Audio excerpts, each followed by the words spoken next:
Hey, what's up you guys, the Curious Owl here, and today I am doing another tag this week, and this is very different than how I normally do this, but a couple weeks ago I was tagged in a video by Megan over at Tome Infinity, and I don't really know why she tagged me. I didn't know that she followed my videos, but I was very glad to get tagged in this video because I haven't been tagged in anything in a very long time, so I was very excited to see it, and I knew as soon as I got the chance I would want to do it. And I was really excited to do this tag because I definitely still think of myself as a newbie when it comes to BookTube. Even though I've been on YouTube now for nearly 3 years, the BookTube side of me has definitely been very, very new. Like, I always did book reviews from the very beginning of my channel. That was stuff I really wanted to do, but I don't think I really fully got invested in doing mostly that, and aside from everything else, until probably about the summer. And I just thought it was so good of me to continue doing it because books are really something I'm super passionate about, and I still feel like I'm trying to understand myself and my review style and all this stuff, so I definitely still feel like I'm trying to figure things out for myself. This tag was originally created by Rachel Marie Book Junkie, and I will make sure to leave her video down in the description for you guys, but these are a bunch of questions that just basically tell you a little bit more about me and my experience with being on BookTube. So the first question is why do you still consider yourself a newbie? Well, like I said, basically, although I've been on YouTube now for about almost 3 years, I definitely feel like the BookTube side of me is still kind of forming. It's still something that I'm working on, as I don't feel like I've really become fully invested in it until about like 6 or so months ago, like about the summertime when I was finishing up school. And I just felt like I was wanting to do more BookTube stuff and try to put everything else aside, mostly because also my desktop computer was not working very well, and I really couldn't do much else. I couldn't do anything other than book-related videos because I had no computer to do games or a lot of editing on. It just ended up being something that kind of flourished, and I really enjoyed doing it a lot. But I am going to be coming back with other videos, you know, aside from BookTube soon. Like, I've been coming out more with my vocal covers again, and I want to get back into doing more games once I get back from school, as I'm finishing up here with my last week of school. Like, I'm in finals week, so I'm almost done, and I don't know, I feel like I'm still trying to understand my whole review style and understanding, you know, how best to talk about my thoughts and opinions on things. Question 2 is, who were some of your greatest inspirations for joining BookTube?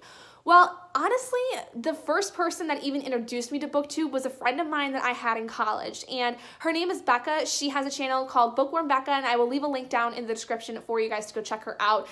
I actually met her when I was doing a show here at Central, and I really, really liked her a lot, and she told me about BookTube, which was something I didn't even know existed on YouTube. Like, I didn't know there was a whole area of YouTube specifically designated for book lovers. And she introduced me to it, and then I started watching people like Emma Books and Jessie the Reader, and those guys were really a lot of my inspiration when it came to wanting to do my own stuff. But I would definitely give all the credit to really my main inspiration, to Becca. She really was someone that got me invested in this area of YouTube that I had no idea even existed. Question 3 is, what surprised you the most after joining BookTube? I think just the overall community size of it was something that was incredibly surprising for me, because I just didn't realize how many people truly loved books as much as I did, because I came from a very small school and there weren't a lot of people that would use our library, and I felt like I was one of the very few people that really was invested in books, and I was so invested in them that it almost became a problem because I'm like obsessed about books. I can't help it. But to see that, you know, there is a large community of that on the internet, on YouTube and on Twitter and other forms of social media, like, it just kind of made me feel really happy, because I felt like I finally found a place that I truly understand other people, and that other people understand me and my opinions and thoughts, and are able to fangirl about different stories and stuff like that. Like, it makes me feel so warm and wholesome on the inside. Question 4 is, what lessons have you learned since joining BookTube? I think one of the lessons I've learned, honestly, is that not to get involved in BookTube drama, because there's been a lot of it that's been going around recently, and I really don't want to get into all of it, because there's some of it that I'm just like, some people are just really stupid, that they shouldn't be doing certain things. But I think I've learned that although some of us may have the best intentions when it comes to something that is being said on BookTube, a lot of us should just you know, learn to not say some things that we know are going to get a lot of backlash, because the BookTube community is fierce. While it is very, very loving to people that come into it, it is also incredibly fierce when it comes to people who say things that are incredibly harsh and judgmental, and it's a very weird place to be in, if that makes sense. Question 5 is, what fears do you still have about your channel? Honestly, I don't think I have a lot of fears, because this channel has always been something that has been a hobby of mine. I've never really considered making it a full-time thing, but I do still have a drive to continue to push out content, because this is kind of like what is my creative space. I do have my writing and I do have my usual reading that I would do outside of YouTube, but I feel like this is something that I've started to really flourish in for my own personal benefit. I don't really want to make it anything more than something that it is already, which is just a great place for me to be who I am and really showcase what I love to do. And I want to continue to do more of that by bringing back my games and continuing to do my vocal covers. I don't really think I have any fears though, because it's nothing that I really want to make as big of a deal as other YouTubers would. Question 6 is, what kind of content would you like to create that you haven't yet?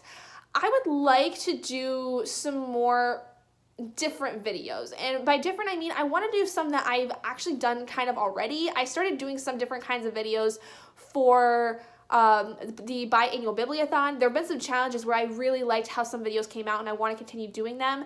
For instance, I do have some makeup videos I do want to do here very soon. I want to do some monologue videos where I just do a voiceover of me reading a certain monologue and having kinds of clips involved in it, doing more lifestyle stuff too.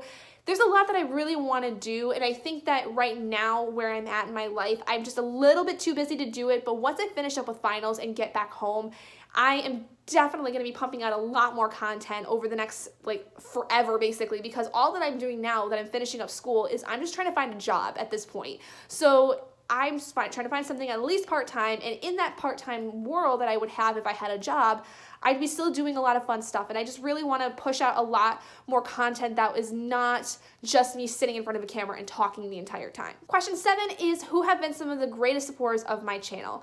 Honestly, my family. My family's been very, very supportive of me talking about different video ideas. I actually later this month will be having my mother join me in a video that she's agreed to do, and I'm very excited about it because I talk about my channel all the time to my parents, and while they may not understand exactly what it means for me, the fact that they still support me is really important. And Robert is also one of my best supporters. He's always telling me, you know, to push myself and, you know, go outside of the box a little bit and just, you know, really show my love and obsession with the world, because he understands that this is something that I do for myself. This is something that I do because I love doing it, and he always tells me that if it's something I love to do, I should continue doing it. And so those guys are just really, really amazing when it comes to doing stuff that they typically wouldn't want to do. And the last question is to tag your favorites, which honestly I don't really tag anybody in these videos, but I will say if you would like to do this yourselves and you are also a BookTube newbie, I will leave all the questions down in the description for you guys, as I always do. And if you guys did enjoy this video, please do give it a big thumbs up, and if you're not already and you'd like to be, hit that button down below and subscribe to become an owlet in our flock, and I will see all of you guys in my next video. Bye guys!